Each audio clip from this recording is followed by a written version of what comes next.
Assalamualaikum warahmatullahi wabarakatuh. Selamat datang kembali di channel YouTube Pak Ferry. Kali ini kita akan mempelajari tentang bab materi koordinat kartesius, membahas tentang 3 hal besar seperti yang tampak di layar kalian ya. Kemudian pertama kita akan mempelajari tentang sistem koordinat kartesius, di mana di sini terdiri dari 3 submateri. Yang pertama kita kenal dulu tuh, apa itu bidang kartesius dan apa itu kuadran. Kemudian kita belajar tentang bagaimana meletakkan titik pada bidang kartesius. Yang terakhir adalah menggambarnya. Juga tak lupa Pak Ferry mengingatkan, bagi yang merasa belum subscribe, silahkan subscribe supaya Pak Ferry lebih semangat lagi dalam membuat video-video pembelajaran berikutnya.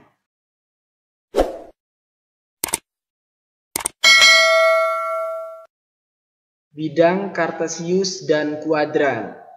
Di kelas sebelumnya, di bangku SD maupun di kelas 7, kalian sudah mengenal yang namanya adalah garis bilangan, yaitu garis mendatar seperti yang tampak ini ya, yang terdiri dari bilangan-bilangan, di mana di tengahnya terdiri dari angka 0, kemudian ke kanan angka 0 itu adalah untuk bilangan positif, dan ke kiri angka 0 itu untuk bilangan negatif. Ingat ya.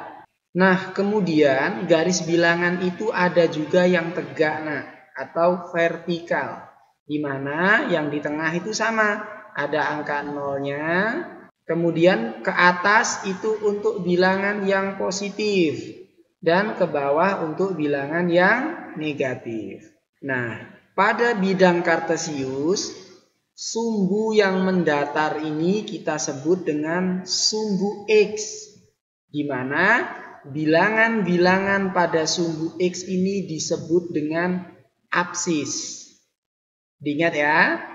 Kemudian pada garis bilangan yang tegak atau vertikal ya disebut dengan sumbu Y. Kemudian bilangan-bilangan pada sumbu Y ini disebut dengan ordinat. Ingat baik-baik ya. Selanjutnya, kedua sumbu ini saling berpotongan tegak lurus. Nah, di sini nih membentuk 4 buah sudut siku-siku, di mana titik potong kedua sumbu itu bisa kita sebut dengan titik asal bidang kartesius atau titik pusat bidang kartesius pun boleh. Bidang koordinat kartesius berasal dari nama ahli matematika terkenal, yaitu René Descartes. Nah, itulah pokoknya ya bacanya.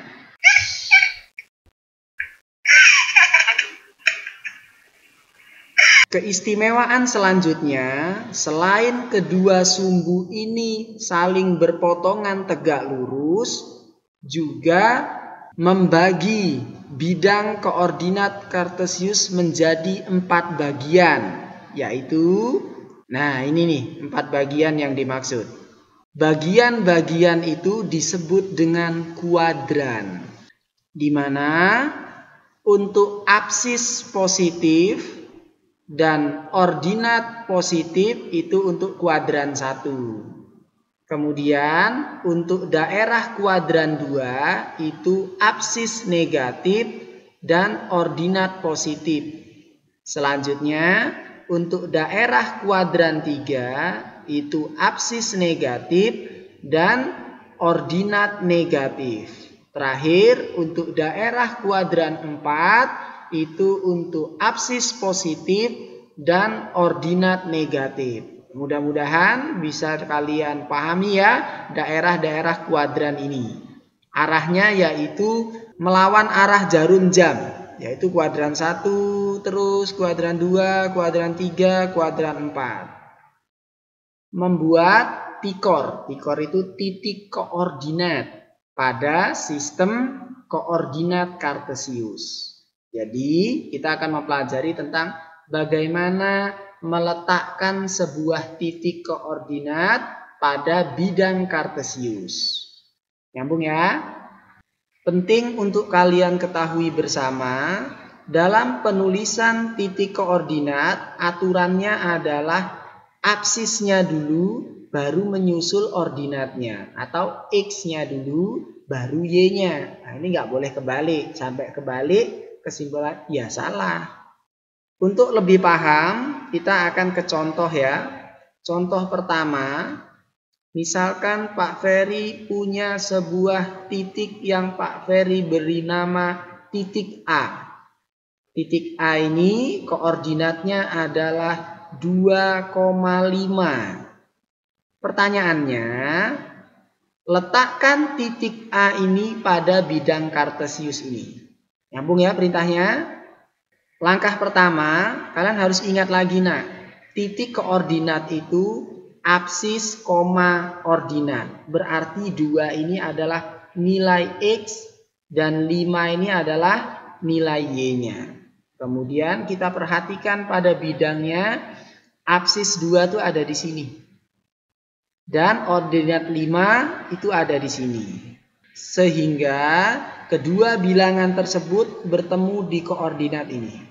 Kita luruskan ya, absis 2 ke atas ini dan ordinat 5 ke kanan ini.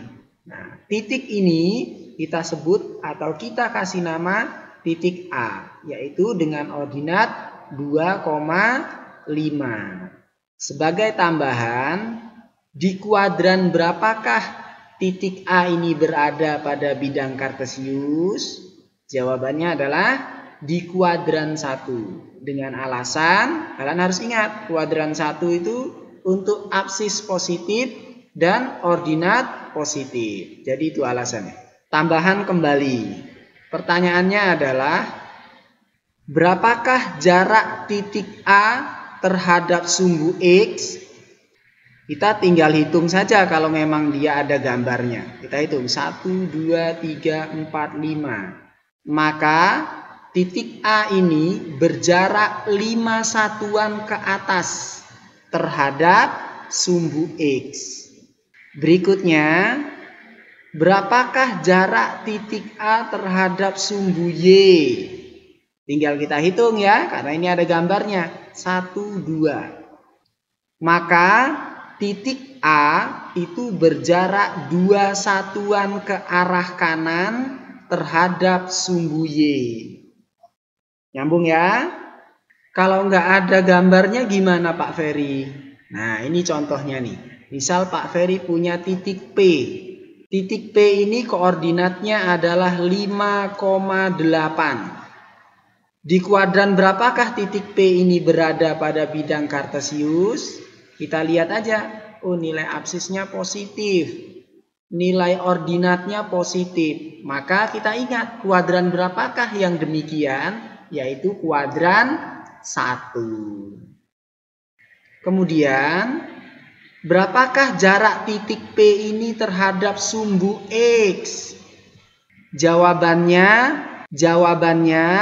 tinggal kalian lihat nilai ordinatnya. Karena ordinatnya positif 8, maka titik P ini berjarak 8 satuan ke atas terhadap sumbu X. Kenapa ke atas? Karena positif.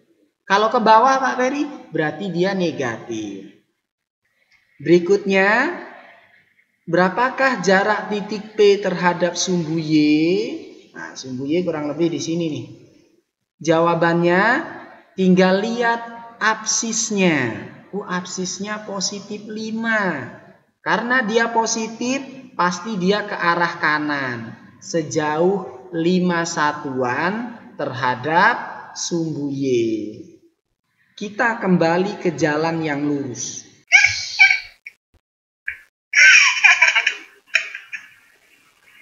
Contoh yang kedua. Misalkan Pak Ferry punya sebuah titik M. Koordinatnya adalah -2, -5. Pertanyaannya, letakkan titik M ini ke bidang kartesius. Langkahnya sama ya. Ingat aturan Pikor. Oh, yang depan ini X dan yang -5 ini adalah Y. Kita cari untuk nilai absis min 2 itu ini. Dan ordinat min 5 itu ada di sini. Sehingga kedua bilangan tersebut bertemu di koordinat ini. Kesimpulannya, titik ini adalah titik koordinat M dengan koordinat min 2, min 5. Nyambung ya.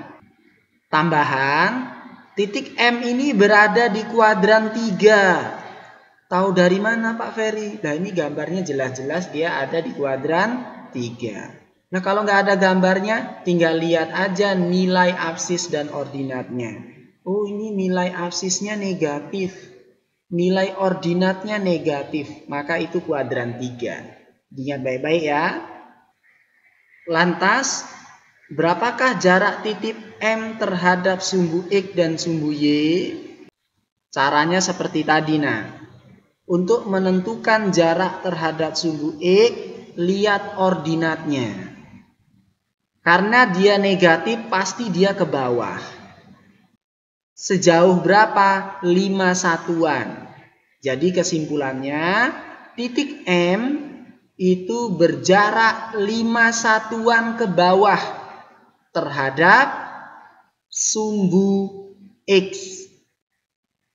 Kemudian titik M ini jarak terhadap sumbu Y-nya tinggal lihat absisnya. Karena absisnya negatif, dia pasti ke kiri. Berapa jauh? 2 satuan. Jadi kesimpulannya titik M itu berjarak 2 satuan ke kiri terhadap sumbu Y. Jadi bukan negatif 2 satuan ya. Dalam konteks jarak itu tidak ada bilangan negatif.